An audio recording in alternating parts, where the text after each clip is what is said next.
வீட்டார் அனைவரும் ஓயாமல் நன்றி சொல்வோம்.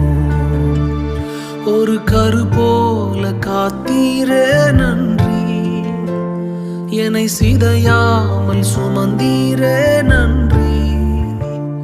ஒரு கரு போல காத்தீரே நன்றி, என்னை சிதையாமல் சுமந்தீரே நன்றி.